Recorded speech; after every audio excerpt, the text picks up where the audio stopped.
Karaeng Patingaloang. Adakah yang kenal dengan nama beliau ini? Adakah di buku-buku sejarah sekolah diperkenalkan tokoh ini? Padahal kalau negeri ini mau maju, tokoh-tokoh sejarah seperti beliau inilah yang mesti diperkenalkan kepada para generasi muda. Seorang pastor dari Prancis, Alexander de Rohades, pada abad 17 mengunjungi Makassar, dan dalam catatannya, dia tidak bisa menutupi kekagumannya. Di kerajaan Kuatalu saat itu ternyata diisi oleh para pribumi yang tubuhnya sama cangkungnya dengan orang-orang Eropa. Kotanya juga tidak kalah besar dan sibuknya dengan di kota-kota di Eropa, macam Venesia, Genoa, Antwerp yang jadi kota pusat kapitalisme barat di masa awalnya. Kekayaan para saudagar dan raja-rajanya juga mengagumkan.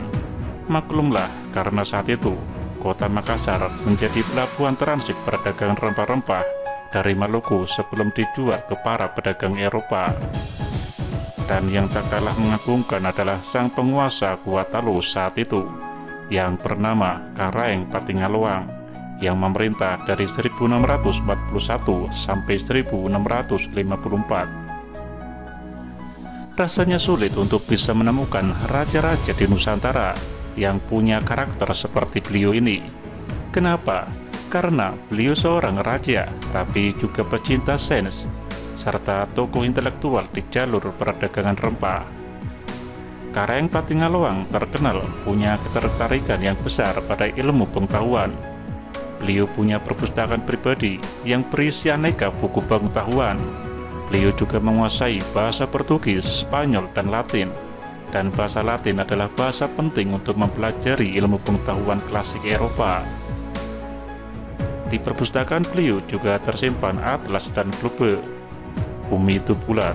Sebagai orang yang pandai matematika, beliau mempercayai hal itu.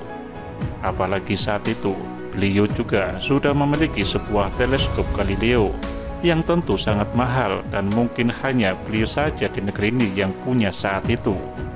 Teleskop tersebut yang setelah 45 tahun, Galileo sendiri mengembangkan teknik teropong astronominya. Karaeng Patingaloang senang memelihara badak, kuda Nil, jerapah, unta, kuda Arab dan kuda Eropa, berbagai jenis antilop, zebra dan anoa. Yang ditulis menurut buku biografi ayah dari penyanyi Andi Matalata yang berjudul Meniti Siri dan Harga Diri, Catatan dan Kenangan pada tahun 2003. Menurut Lombard, dari keingintahuannya yang ensiklopedis itu, kita mendapat keterangan tidak langsung berkat pesan-pesanan dari sensei atau benda-benda langka yang dimintanya.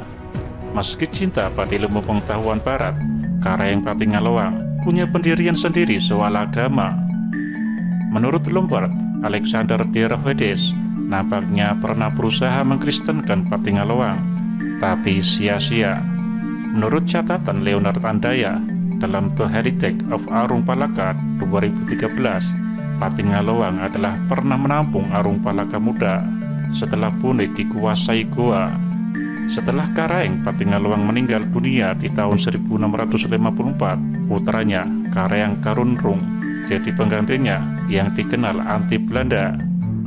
Setelah kematian Patingaloang, pamor Makassar meredup karena dikalahkan VOC dan dipaksa menandatangani perjanjian Bungaya pada tahun 1669. Ketika Federasi Makassar dipimpin Sultan Hasanuddin, nama yang belakangan jadi nama Universitas di Sulawesi Selatan. Entah mengapa, Universitas di Sulawesi Selatan atau yang terpandang di Indonesia Timur itu tak dinamai dari seorang raja yang sangat cinta pada ilmu pengetahuan ini. Apakah banyak orang-orang yang belum kenal siapa itu Karaeng Patingaloang yang begitu tinggi rasa ingin tahu dan cintanya pada ilmu pengetahuan? Beliau juga terkenal cermat, mencatat kejadian dari hari ke hari yang terjadi di kerajaannya. Selain cerdas dan bijak, beliau juga terkenal akan kejujurannya. Jadi pertanyaannya, kenapa kita ini termasuk menjadi golongan negeri miskin, sementara di Eropa menjadi negeri-negeri yang kaya?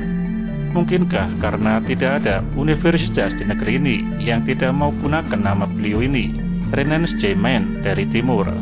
Sementara kita semua tahu Eropa berkembang menjadi negeri yang maju dan kaya setelah zaman Renaissance.